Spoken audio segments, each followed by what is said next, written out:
Now, while Jeb Bush flails around and blames everyone but his brother for the disaster that was the Iraq War, a representative that actually voted for the war showed that he had enough balls to admit that he was wrong.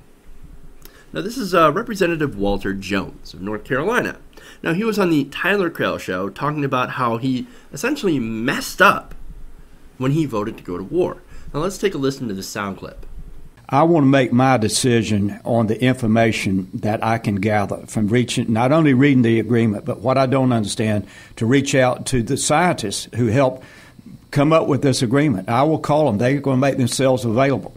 So I'm going to make my decision before I go back, but I'm going to carefully, because I did not do what I should have done to read and find out whether Bush was telling us the truth about Saddam being responsible for 9/11 and having weapons of mass destruction. Because I did not do my job then, I helped kill 4,000 Americans. And I will go to my grave regretting that. Those are pretty powerful words.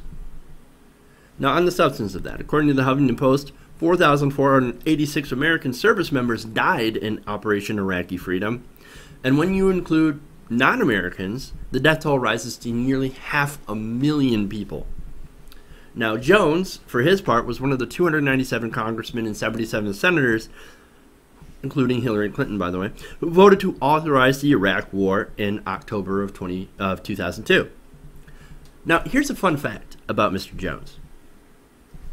He was the guy that led the campaign to rename French fries to Freedom Fries, to protest France staying out of the war. So this guy, make no mistake, this guy was not some anti-war peacenik. This guy was a champion, a stalwart champion of going to war in Iraq. And now, well, since 2005 at least, Jones was actually one of the first GOP members to say, hey, you know what? Boy, did we fuck up on this one.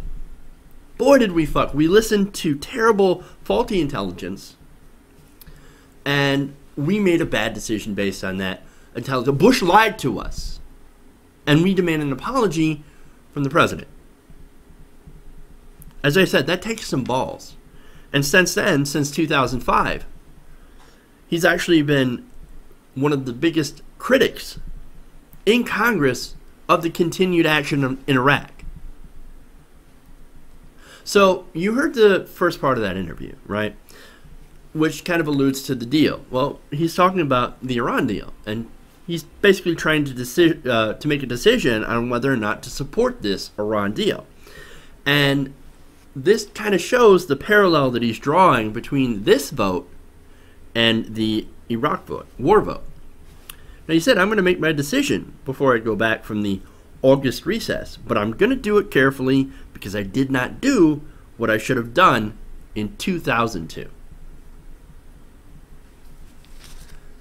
So you at least have to give him some respect for actually trying to look at it based on the merits of what's in this deal. There are things in the deal that not everybody likes. There are things in the deal that I don't like. There are things in the deal that they don't like. But is there enough? You really have to look at the deal and see if is there enough good stuff in this deal, and does it do what it set out to do, which is prevent Iran from obtaining a nuclear weapon. And at least you have to give it to this guy for actually considering and looking at what's in the deal and making a decision based on that, rather than just petty partisan politics or who's giving you the most money. I'm Chuck Schumer, I'm looking at you.